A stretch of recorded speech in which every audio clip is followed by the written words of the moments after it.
But above all else, I think it's important we have to defend our shores first, and we have to stand up for those who stood up for us.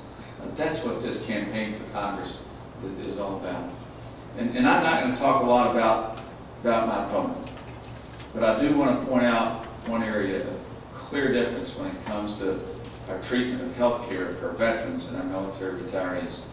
Commander Henson referenced this just a moment ago.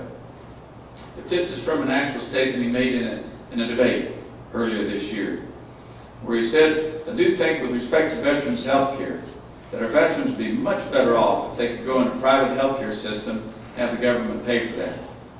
You think about it, typically the care of the private citizen sector is better than the government sector.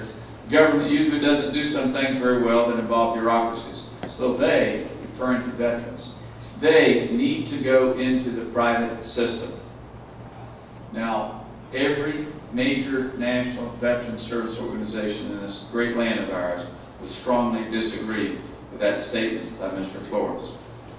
They'd also disagree with this statement that with respect to Mr. D'Alessandro, he brought up a good point, that if you've been wounded in battle, you need to stay in the military healthcare system. I think we do a good job there. I don't think we should put them, referring to combat wounded veterans, into the veteran system to speak of. This kind of naive, dangerous proposal would undermine the quality of health care for our veterans, would end the VA healthcare system as we know it.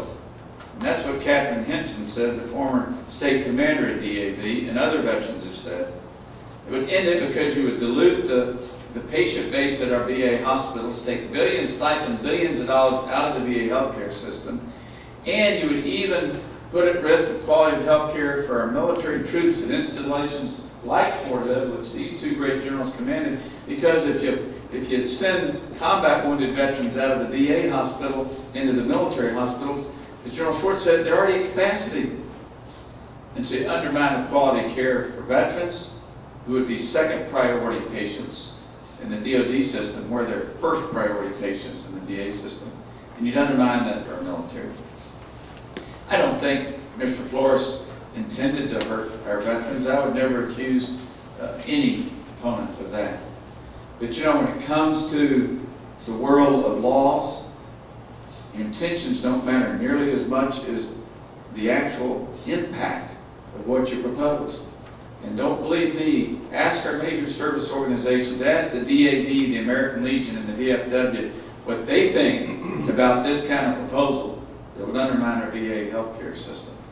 So I think in this race, when it comes to veterans, we have a choice between someone who has worked in partnership, done nothing alone but worked in partnership with our veteran service organizations and our military leaders to make a positive difference for our troops and veterans, versus someone whose first proposal I've seen him make as a candidate would be devastating to our veterans and the health care of our troops.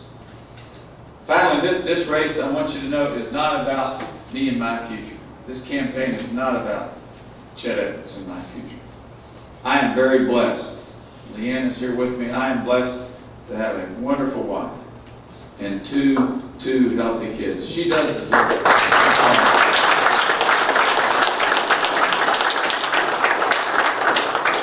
Like our military spouses, whom I consider to be the heroes, the unsung heroes of our nation's defense, who these folks know make such incredible sacrifices. I know the sacrifices Leanne makes for our family every day to allow me to be in public service.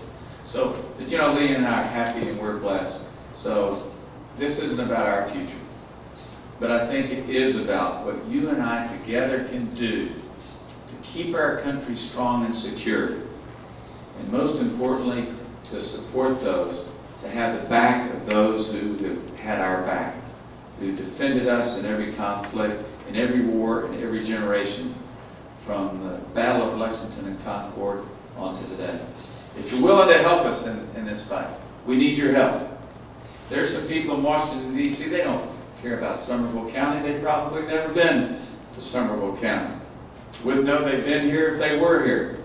They're willing to spend a lot of money out of Washington to try to win this seat, because it's all to them about partisanship. And that game is played on both sides. If you think what we need is more partisanship in Washington, don't vote for me.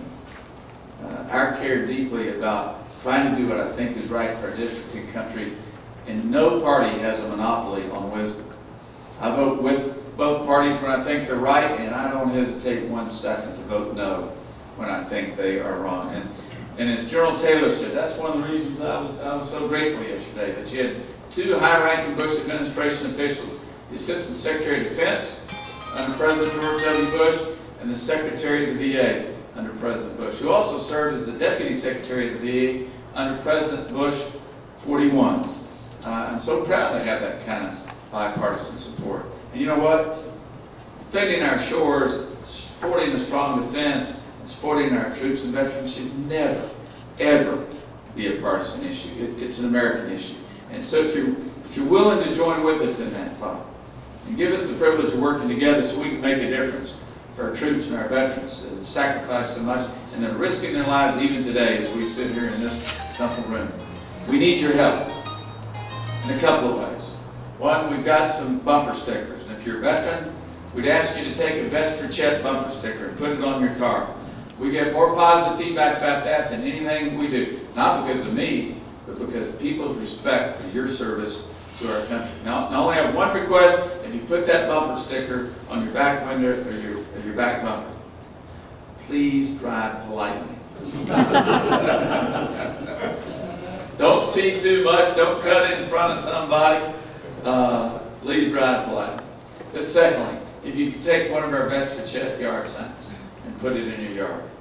Let me tell you, billboards cost, I think, $1,000 a month per billboard. I'll take one of these signs. I think one of these Vets for Chet signs in your yard will mean more than the most expensive billboard in this district, because it's someone who fought for our country willing to say, I trust Chet, and we're going to work with Chet, and we make a difference with Chet.